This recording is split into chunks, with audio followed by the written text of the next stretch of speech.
Hi, I'm Chas from Chas's Crazy Creations, and today we're going to talk about how to etch glass the easy way. And you can etch just about any kind of glass. You can use something like a wine glass or an oil and vinegar bottle that you purchase somewhere. You can use something you want to recycle, like a wine bottle or a coffee syrup bottle, and etch that. You can do just about any kind of glass you want, just kind of whatever you're inspired to do. We're going to be using a product called Armor Etch today. I will drop that link in the comments below. There are other etching creams out there. You're welcome to use whichever one you want. This is just the one that I'm used to, and this is the one that I'm going to demo today.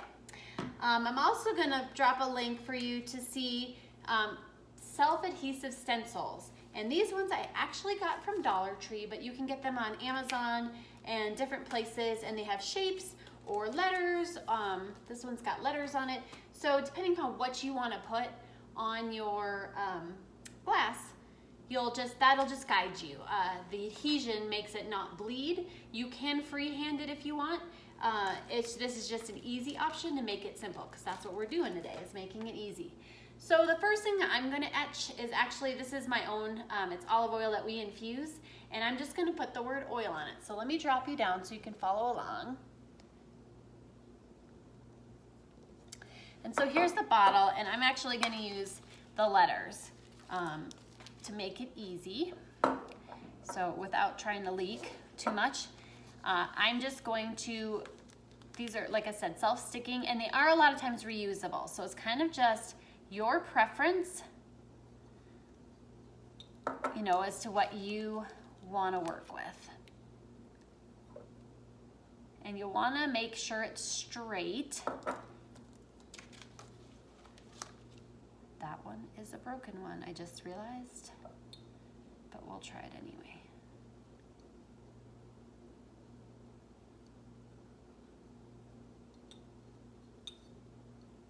All right, there. So I've got it on there for you. This one is cracked, so we'll see what happens with that. But this glass is actually an old seltzer water. I think it was tonic water to be exact, or club soda, and we turned it into this by just buying a top. So there's a little tip for another thing you can do.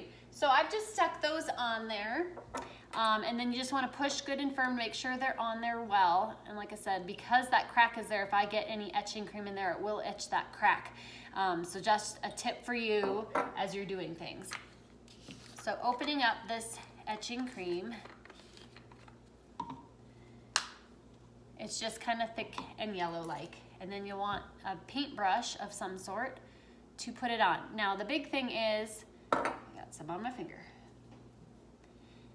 You're gonna want to just kind of goop it on there. So you'll just want to go like this and get it on there, because it does the work for you. And brush strokes do matter with this stuff.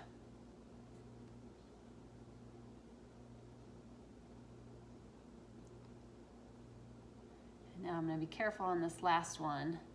See if I can not hit that crack that is on the torn. I'm going to turn it towards me for just a minute so I can get some of that up to the top. There. So it looks like that. And that's all there is to it. Really, it's that simple. So I just say put it on kind of thick, because the thinner it is, the less it etches, and of course the longer you leave it, the more it etches, type of thing. If you're gonna get it all over the place, I recommend gloves, because this stuff is pretty harsh, but something like this is pretty easy to do. I didn't get any on myself. So now what you do once you've got this step done is you let it sit for 10 minutes. I'm gonna put the lid back on this here. And of course, we're not gonna sit here for 10 minutes today, because that would be silly. So what I do have for us kind of all ready to go, this is a cut bottle. So if you are interested in learning about how to cut, actually to be exact, it's one of these bottles. And you can learn how to cut bottles with a bottle cutter. I have that on my YouTube channel as well, so you're welcome to watch that and learn how to cut bottles. So this is the bottom half of a coffee syrup bottle, and I'm gonna turn this into a candle holder. So I use my self-adhesive sticker stencil, and this one actually says family on it. So now the next step I wanna do, I'm gonna move this aside, is I'm gonna put it in the sink and I'm gonna run under the water. So let me move this aside. I've got soapy water in here, but literally all you've gotta do is just run your finger over it.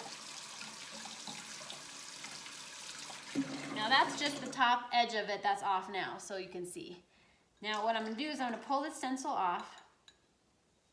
Now remember to be careful when you're pulling it off so you can save your stencil, and you'll just dry it off and stick it back on the back. So I'll just clean that up in a little bit here, and I will stick that back on. So as you can see, the etching cream is still on it, so now I'm gonna finish the job. Now when you do it at first, you're gonna feel like there's nothing there, because when it washes off, it looks clear. But as you dry it, that's when the etching shows up. So it might be a little hard to see because it's still wet, but let's see if we can get it to dry up for you. So can you see that? It says family. I'm squinting while I'm trying to see the phone. So that is how simple it is. Put your stencil on, add the etching cream, wait 10 minutes, wash it off. So simple. So if you like this, you know, please keep a bookmark it for yourself. If you would like to subscribe to my channel, I would love that. If you want to share this with anybody who's interested in learning how to etch, that would be wonderful. So again, I hope you can see that okay. Let's see if I can get it closer. And that's it. So I hope you have a wonderful day. Bye.